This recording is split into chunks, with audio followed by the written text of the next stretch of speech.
you have to judge. You can't get what I try not to do in this argument or any other is I try not to give credit to guys for doing things they didn't do. You could have said, well, AJ would have been this, or Julio Jones, if he'd had a better quarterback, would have put up numbers like Amari Cooper. Yeah, but he didn't. I can't make it happen, and I can't assume it would have happened.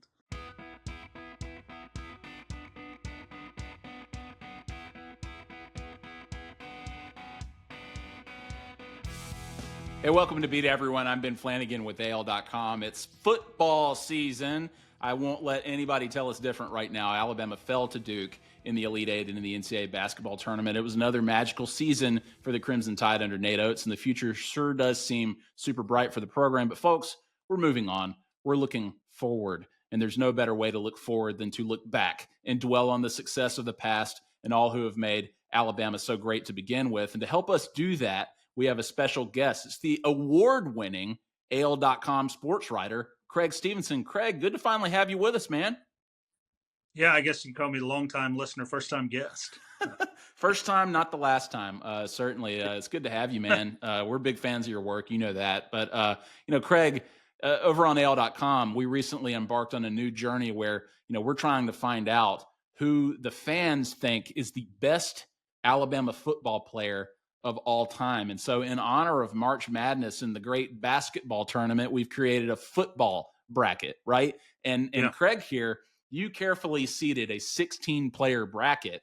And you and we're going to try to fill this thing out together here. But right now, Alabama fans can head over to the site. They can vote. They've already started. We're actually in the field of 8 now, the next round. And We've seen a couple of upsets so far. But, before we get into the conversation between you and where we try to figure out our own winner, tell us how you created the seeding and whom you chose to fill the bracket out with.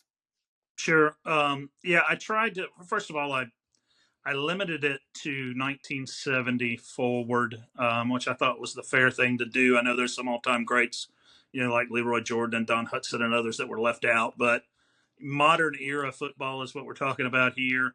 And around between 1965 and 1970, you had 3 pretty big important things that happened in football, or between 72, I guess. You had the doing away with a single platoon football, so you didn't have guys playing both ways anymore. You had integration, which obviously opened up a whole new talent pool to college football in this part of the country. And then in 1972, freshmen played for the first time. So you had guys that with 4 years of full football, as opposed to 3 before that. So limiting it to that, starting in the early 70s. Just went through and found the guys who were All-Americans, multi-time All-Americans, multi-time All-SEC, guys who won individual national awards or SEC awards, SEC Player of the Year, Defensive Player of the Year, the Heisman, the Butkus, the Lombardi, and whatever it was, and just kind of started with a list of about, I would say, 25 to 30 that I had a good idea about, and then cut it down until we were left with 16. I guess we could have done 64-person bracket, but I don't know. I don't know if the technology would break if we tried to do that. Yeah, it already tried to break on us 16 people in. So let's go 1 through 16 just to give people some context here. Tell us who made the cut. Yeah, the one, you want me to do it backwards or forwards? Do it either way, however Creg wants to do it. Yeah, I guess I'll do it forward, and I have to stare off to the side, look at my notes. But the 16 seed, my namesake, Dwight Stephenson, the great center at Alabama in the late 70s. We're not related, by the way, but All-America center, widely regarded as perhaps the best center in the NFL of his time, even of all time. So he's, obviously picking offensive linemen against, quarterbacks and linebackers is really tough. I mean, football is different in that sort of way because not everybody does everything. But certainly thought he merited being on there. Let's stop 15. There. Let's stop there real quick, Creg, because Stevenson's 16. He's the lowest seeded of anybody on this list. So who missed the cut? Who did Dwight Stephenson beat on the list? Like who were the hardest guys to leave off where it's like it's either these guys or it's Dwight Stephenson?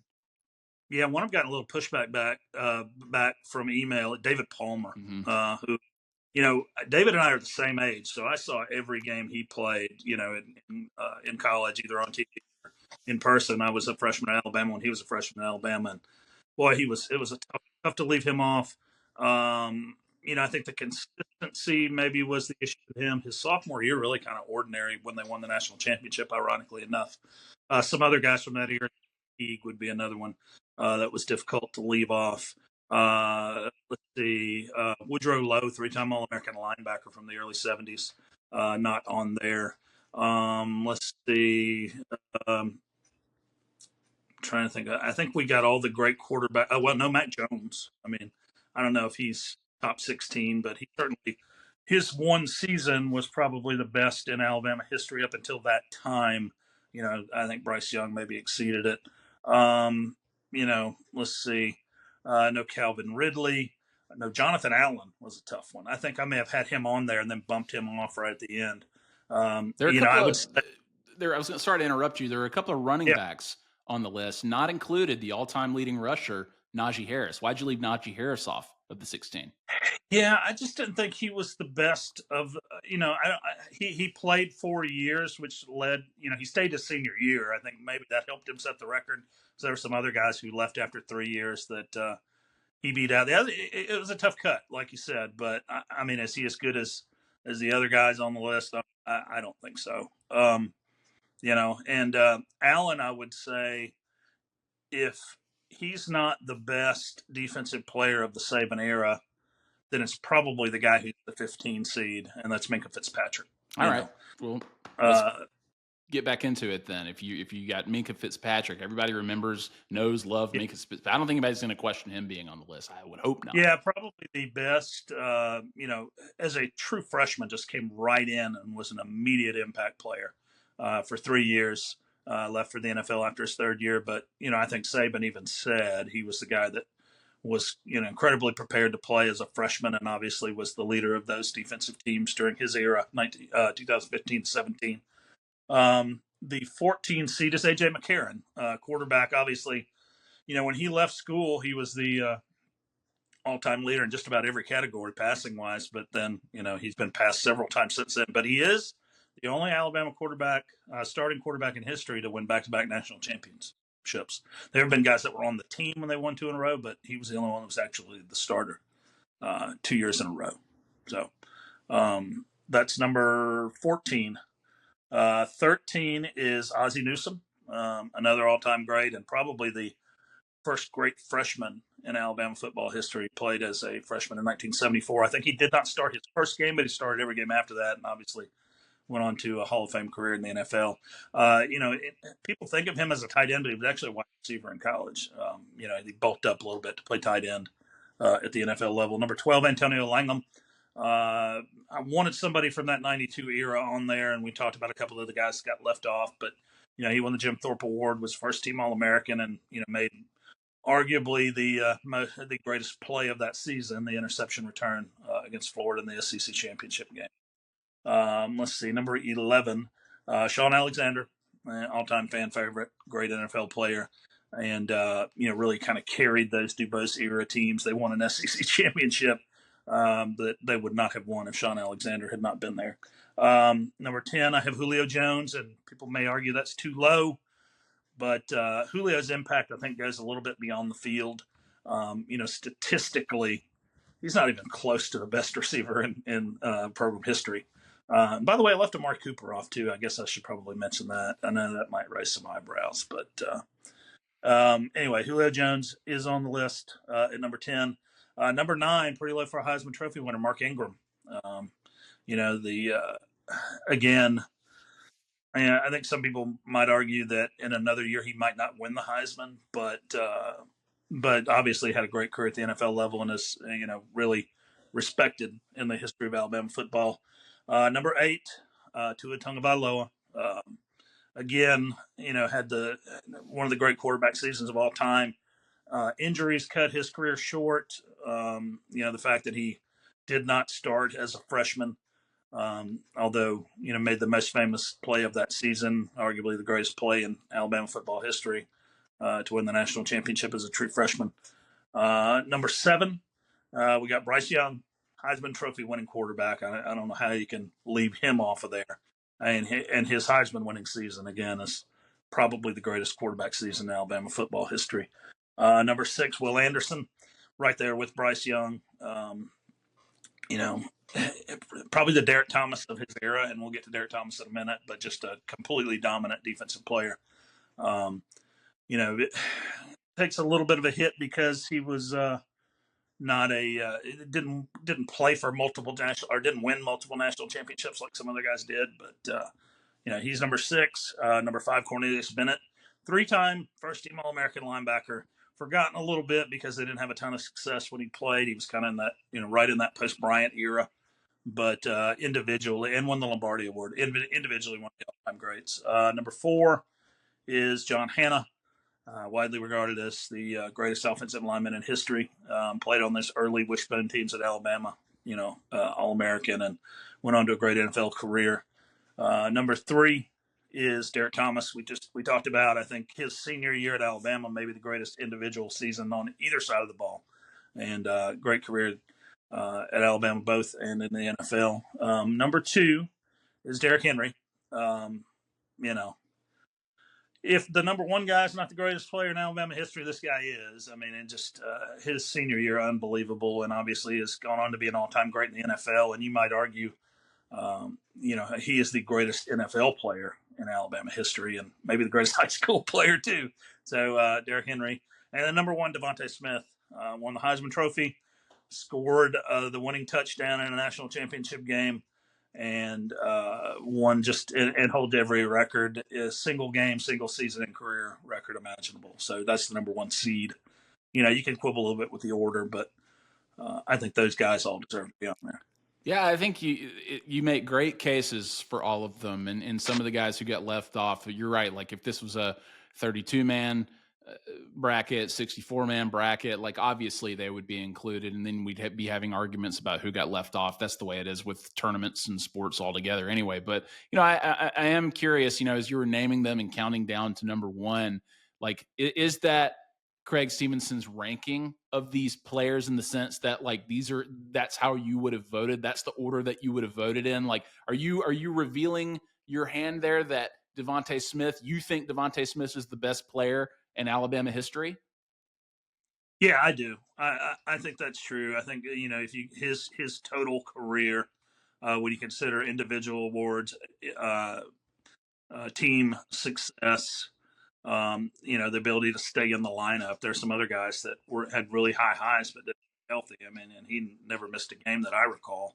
Well, I guess maybe toward the end of the year when he broke, but he played in the national championship game with a broken thumb. I mean, so all of that, I think he's number 1.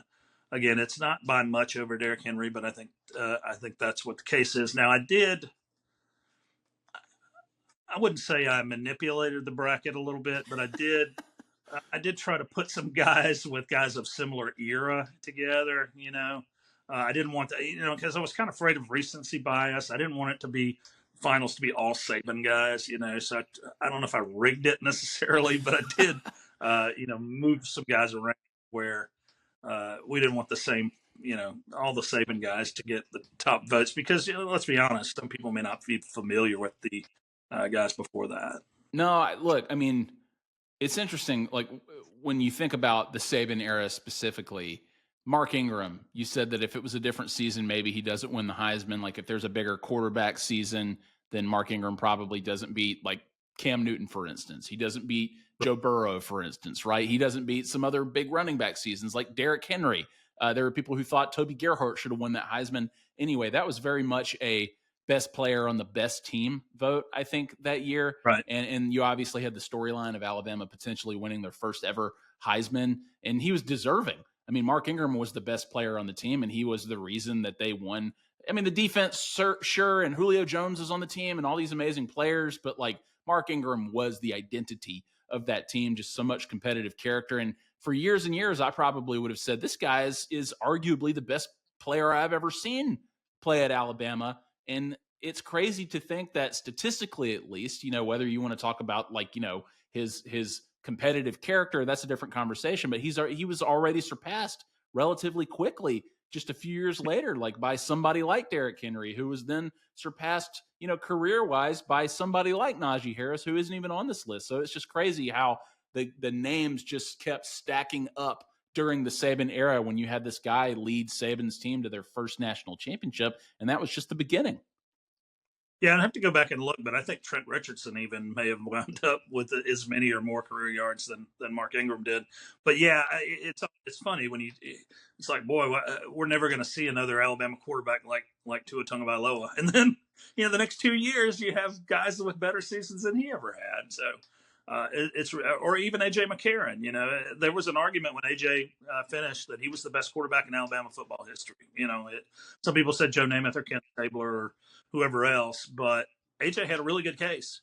I'm not sure he has a case anymore. He has, you'll hear people say things like he's the best winner in Alabama history, right? Yeah. Because like his career wins and the fact that, like you said, he won 2 straight national championships. He was in position to potentially three-peat, if not for the kick six. Obviously, back when we built our perfect Alabama quarterback, a lot of the pushback that we got was not enough AJ McCarron on that list. So he still has a lot of fans out there. And I think there's a sect of the Alabama fan base who considers him to be one of, if not the best Alabama quarterback. But again, you're talking about statistics versus optics versus perception that people have. And these are people who watched the games. They paid close attention to the teams. And so they have plenty of data in their own minds in terms of how they determine who the best is. That gets into the whole greatest of all time conversation with whatever sport that you're talking about. We hear it all the time with LeBron James and Michael Jordan, right? Where it's like LeBron James has all the statistics, but Jordan has, this factor or that factor. He was 6-0 in the finals. And so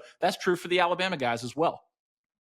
Yeah, true. And, the case you could make for AJ as well, if he'd have been around a couple of years later and got to play in a Lane Kiffin offense, he might have been, or if he had played with the receivers that Mac Jones had, it may have been a little bit different for him. Although I guess he did have Amari Cooper at the end. But it's interesting, like you said, those guys that played on those early Saban teams, Julio Jones and Mark Ingram and Trent Richardson and Kevin Norwood. What kind of numbers would he have put up playing with Tua? You never know.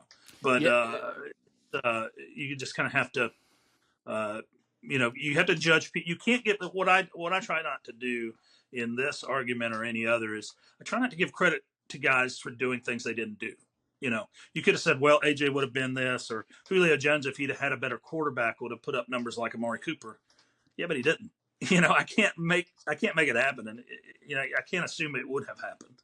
Yeah, for sure. I mean, it goes both ways too, because you said, well, what if AJ McCarron had played with an offensive coordinator like Lane Kiffin? We make the joke on this show a lot about a guy like Jahmyr Gibbs, right? It's like you give Jahmyr Gibbs a Lane Kiffin who can build an entire offense around his skill set, and he might be seated on this bracket, right? But after playing just one season at Alabama. But Craig, now let's just go through the bracket. Like again, you've kind of tipped your hand a little bit in terms of how you've seeded this, but let's have that conversation matchup to matchup. You seeded it like we would in a 16 person or team bracket, but let's just go through each matchup real quick in the first round. So DeVonta Smith versus Dwight Stephenson, 1 versus 16. I think we're both picking DeVonta Smith there, right? Yeah. I mean, Dwight Stephenson is an all-time great, right? But one guy, and he won the awards he probably would have, won every award he could have won. Center's not going to win the Heisman, right? Yeah. Okay. DeVonta for sure. That's pretty easy. And the fans actually in the first round of voting, it was pretty overwhelming. DeVonta Smith moved on to the next round as a 1 seed should in a circumstance like this. We'll go up and down here. Tua versus Mark Ingram. That's an interesting matchup. Like again, take off your analytics hat, your statistics hat, like what have you, right? Because we know like even those guys just a few years apart, like how college football changed and how stats sort of changed even during the course of what was that, like, 10 years, I guess, between the two of them. Like, who are you picking there between Tua and Mark Ingram? Who's more important? Yeah. Who's better to like in the history of Alabama between those two? Tua may have been the most fun player to watch, just in terms of, just lobbing those balls out there to all those great receivers. But yeah, I might take Mark Ingram there. And he had to share the ball too. We already talked about Trent Richardson, Glenn Coffey, and I guess those were the two main guys. And even Eddie Lacy may have been there toward the end. But yeah, I think I might take Mark Ingram. It is a 9-8 slight upset, I guess you could say. I think I'd probably take Ingram too. I think I would too. Just But Tua, look, people need to like. This is no disrespect to him because I mean we got more quarterbacks on this list, but we have that conversation all the time. Like, get one quarterback. Who are you picking for Alabama? One game. It's going to be hard for me not to pick Tua Tagovailoa because people forget that dude was a Terminator out there in that offense, playing for Mike Locksley, playing for Steve Sarkisian with those receivers. Alabama could score at an instant. And it was largely because of the scheme and the talent and everything, but it's also because of the way Tua Tagovailoa saw the field, the way he processed what was happening in front of him, the way he threw the ball, and the pinpoint accuracy that he threw with. And Brian Dable is another offensive coordinator that he played for too. There in one game essentially, but yeah, this is no disrespect to Tua. He's one of the all-time greats. And let's not forget he beat out a SEC Player of the Year and who is now a Super Bowl winning quarterback. Yes. You got to credit him there. All right, we go to the next matchup in the first round. A little old school. You mentioned John Hanna and Ozzie Newsome. Who are you picking between those two? Yeah, as much as I love Ozzie, I got to go John Hanna here. He's probably the of the non-skill positions, maybe the best player in Alabama football history, certainly on offense. Yeah, you hear that a lot. People say that about him in the pros too. It's crazy. Yeah, he was on the cover of Sports Illustrated, I think, saying greatest lineman of all time. At one point in his career with Peyton. So, yeah, unbelievable player. All right, next matchup, we got a 5-12 seed where upsets do happen, certainly in March Madness, but you've got a couple of defensive guys from the 80s and 90s, Cornelius Bennett versus Antonio Langham. Where are you going with this one? Yeah, I got to go Cornelius Bennett. Again, just dominant player on some above average but not great team. He gets overlooked a little bit, I think, because he didn't put up the stats that Derek Thomas did. But, career to career, he's every bit as good as Thomas was. And, again, I love Antonio Langham. That's my era. And he and I are about the same age, and I've talked to him several times over the years. But I'm going Biscuit there.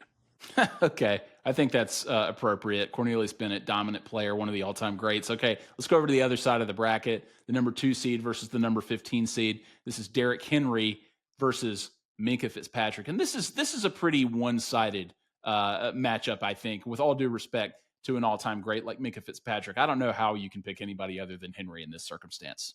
Yeah, there are no bad players on this list, but yeah, I mean Henry, just he almost. I don't know if he's quite as mythical and beloved as Julio Jones, just because Julio was first, but he's every bit as even more dominant. Okay, so speaking of which, the next matchup, you've got a 7 versus 10. 7, Bryce Young, the first Heisman winning quarterback at Alabama, played for a national championship. He was a national champion as a backup quarterback behind Mac Jones in 2020, but he's up against Julio Jones, the 10 seed here. This is one of the prime potential upsets of this bracket. Who are you going between Bryce Young and Julio Jones? I'm probably going to be wrong based on the fan vote, but I mean, Heisman Trophy winning quarterback, it's hard to pick against, and did not win a national championship as a starter, but obviously was on some teams that got close. Julio's like I said, is a mythical figure. He's almost in the eyes of a lot of people, he could no wrong. He played hurt a lot. Obviously, Saban has talked a lot about how important he was to the program, just in terms of the mindset and leadership and all that kind of stuff on those early teams, showing people how to work. They always say it's great when your best player is your hardest worker, and he was definitely an example of that. But again, I don't like to credit people for what they don't do on the field, and his numbers are not great, man, especially the touchdowns. I mean, he scored an incredibly low number of touchdowns in his career. I don't have the number right in front of me, but it's pretty. I don't think he had 20 touchdowns in 3 years. Yeah, again, another one of those big what ifs, right? Like, what if Julio played with Mac Jones? What if he played with Tua Tagovailoa? And no disrespect to Greg McElroy, he was an excellent quarterback, did his job well, right? But he was certainly not the dynamic thrower, and it was all about the offense too that they played in at that point in college football. So big what if, symbolic. I think Julio Jones is in this bracket and in Alabama history. Again, you're right about like the tone that he set as a hard worker, the work ethic, the attitude, etc. Saban said he changed that position in many ways for those reasons. And also as a recruit, right? I mean, the recruitment of Julio Jones, the signing of Julio Jones was what opened the floodgates for Nick Saban at Alabama. But I think, like, if you're talking about production and what they did while they were at Alabama, it's hard to deny what Bryce Young was able to accomplish at the position. And a lot of people feel like he's the best quarterback to ever play at Alabama. So I'm with you. I think you have to go Bryce Young based on those things. Okay, we get to another lopsided matchup. Again, all due respect to the number 14 seed A.J. McCarron, but Derek Thomas is number 3. He's got to move on, right? Yeah, for sure. Greatest individual season, maybe in SEC history, 27 sacks and 44 and a half tackles for loss, I think, in 12 games, by the way. Just, had games of like 4 and 5 sacks apiece. Just an incredible, incredible player. And obviously went on to the NFL and was a Hall of Famer there, even though he, his career was cut short by injury and he died shortly thereafter. Yeah. It was a tragedy to say the least. But Derek Thomas, I think, is, even at a 3 seed, kind of a sleeper among the fans to potentially win this bracket. I mean, when we put this on social media, on Facebook and everywhere else, we have a lot of love for Derek Thomas in the comments. So we'll see what happens. But let's keep moving here, Craig. Let's move quickly. A guy who has drawn a lot of comparisons to Derek Thomas, Will Anderson, the Terminator, at number 6, a national champion as a freshman, dominant player in his sophomore season, another incredible season in his junior season before he went on to play for the Houston Texans, up against Sean Alexander here in the 11th seed. Who are you picking between these two in the bracket? Yeah, Will Anderson, it's interesting because he has put up numbers closest to Derek Thomas of anybody since then, and the game has changed a lot. Teams throw the ball a lot more than they did when Thomas was playing, but they're not taking 7-step drops and kind of just sitting back there waiting on the defensive linemen and linebackers to come after them. You got to get to the quarterback a lot quicker nowadays than you did back then. So Anderson's numbers in that context are pretty amazing. John Alexander, again, one of the all-time. I carried this team, I guess along with Chris Samuels. Yep. I carried this team to an SEC championship, and not a lot of people could have done that. And then as soon as he left, they were terrible. So I think that spoke a lot about his value. But, I seated Anderson higher, so I do think he probably deserves to win. Although, again, in the fan vote, I think Sean Alexander's a popular upset pick. He is, yeah, for sure. Well, let's move on to the second round, although I do want to say I like your shout out there for Chris Samuels, somebody who could have been on this list, in my opinion. There's some great offensive linemen who are probably going to be considered unsung at this point. Barrett Jones is a guy that could have potentially been on this list as one of the most decorated players, certainly most decorated linemen, I believe, in Alabama history. Okay, let's go to the second round. We've got Devontae Smith versus Mark Ingram. Where are you going there? I mean, it's Devontae. It's Devontae, right? Yeah, it's got to be Devontae. I mean, just too much hardware. I think too much that he accomplished. Yeah. Say again. They both have a Heisman, so you're not picking against a Heisman winner necessarily. That's true, exactly. Okay, we'll go. He's in the semifinals now. He's in the Final Four. Okay, John Hannah versus Cornelius Bennett. Who's going to the Final Four? Wow, that's tough, man. Golly, I guess John Hannah. Okay. All right. Hey, look, I mean, we need an old school pick here, and I guess either would have qualified for that, but John Hannah at this point is pretty old school in the eyes of a lot of Alabama fans. But if you're going to talk about somebody who many people consider the greatest player in the Alabama history books, John Hannah is a name that comes, rolls off a lot of people's tongues. All right, we've got Derrick Henry versus Bryce Young. Who do you pick? Heisman winners again. Derrick Henry. It's Derrick Henry. Okay. All right. I'm with you. I go Derrick Henry too. Okay. Yeah. All right. Well, he's in the Final Four.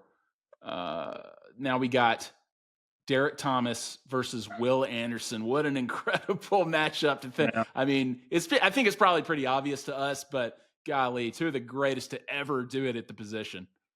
That may have been one of the places where I manipulated the bracket. So, but yeah, I'm going Derek Thomas for sure. Okay, all right. So our Final Four here for the best player of Alabama at all time: Devontae Smith, John Hannah, Derrick Henry, Derek Thomas. I mean, that's a pretty formidable Final Four there. I think we've probably gotten it right. So let's do it. Let's go Devontae Smith versus John Hannah. Where are we going?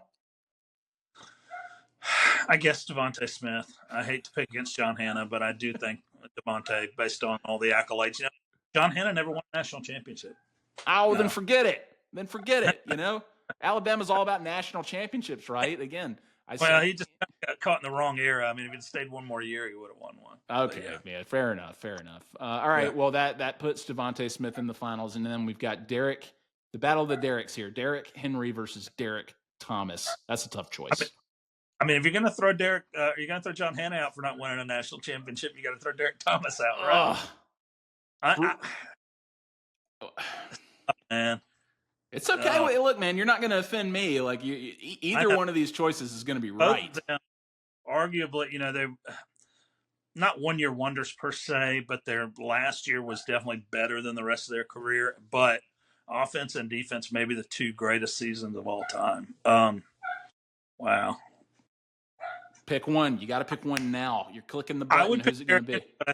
Thomas would win the fan vote. Okay, so you're picking Derrick Henry. So that means we have national champion versus national champion, Heisman winner versus Heisman winner, both from the Saban era. We've got Devontae Smith versus Derrick Henry. It's all chalk here, too, just like March Madness, Craig. We got 1 seed versus the number 2 seed.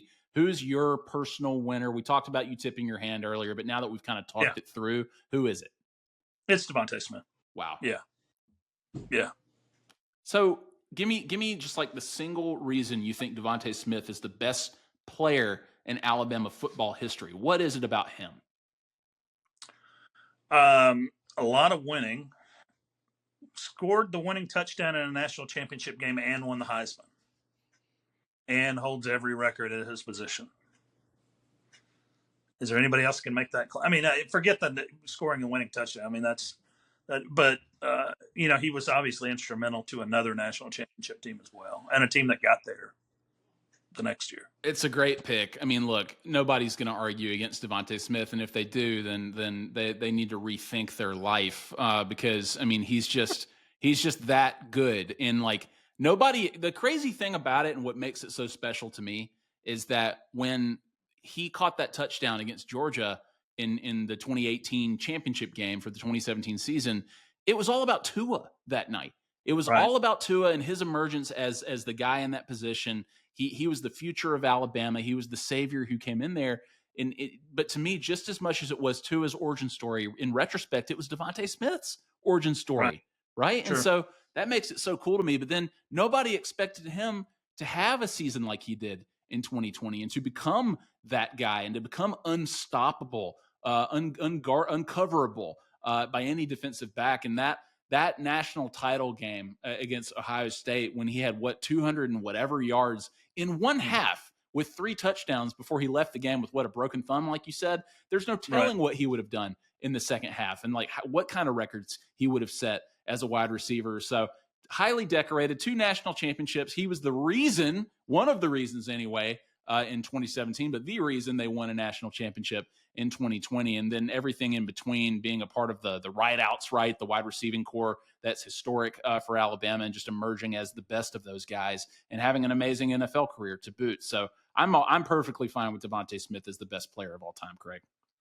Yeah, one thing I would say is, too, it's really difficult to win the Heisman Trophy as a receiver who does not return kicks. I mean, he may be the only one. He wasn't primary kick returner, right? Especially when he had Jalen Waddle on the. You put Jalen Waddle back there to field kicks, right? And he had a couple here and there. He returned one against Arkansas that season that kind of like put him squarely in the Heisman conversation when he was doing everything else. So that's a great pick. All right, well, go ahead. I was going to say like Desmond Howard, who would not have won it without the kick returning. Right. I mean, just imagine what all numbers he would have had he returned kicks more than he did. All right. Well, Craig, this has been awesome. I mean, you've made excellent cases for all 16 people and even the guys that got left out. I think your logic is sound. Who do you think the readers are going to pick in the polls? I wouldn't be surprised if Derek Thomas wins. I think there will be enough older voters who remember Derek Thomas. I was in high school when he played, so I remember him vividly. But I think that I think part of the fact is that he died young. He has taken on a mythical figure that some other guys maybe not have, but I do think he is just incredibly beloved. So I would not be surprised if he wins. If not him, maybe Derrick Henry. What do you think? I think you're spot on. I mean, it's all quarterback is obviously a popular pick among fans anyway. So I could see Tua moving on. I could see Bryce Young moving on, even AJ McCarron among our fan base and our readers. But I think it's undeniable with the guys that we've been talking about. And so you're probably right that we're talking Devontae Smith, Derek Henry, or Derek Thomas. But I think it would be an awesome tribute if Derek Thomas won. He's a guy that is talked about seldom these days, especially in the face of the Saban era. And that's something that we get pushback on sometimes. We get knocked on because it's just too Saban era focused for us in our conversations. So I'm perfectly fine with like reaching a little back further into the Alabama past to talk about some of the greats that don't come up nearly enough. Yeah, for sure. Guys that did not play for Bryant for a long time were kind of disregarded in a way. And I think you're going to, guys that didn't play for Saban, so the ones that are in the middle, I guess, and with Derek Thomas was toward the beginning of that middle, but did not play for Bryant or Saban. So those guys definitely probably need more attention than they get. All right. Well, people can go vote right now in the best football player in Alabama history bracket. Vote in the polls that we have on AL.com. We'll share the links to be sure. But Creg, man, our thanks to you. We appreciate you coming on, and we hope you do it again soon. Sounds good. I appreciate it. All right. Our thanks to Creg, AL.com sports writer, truly and officially one of the best in the business. You talk about institutional knowledge. This guy is full of it. Go read his stuff on AL.com. Also, our thanks to Beat Everyone producers, Matt Scalisi and John Hammontree. You can find Beat Everyone on YouTube, Spotify, Apple, wherever you get your podcasts. I am Ben Flanagan with AL.com. We'll see you next time.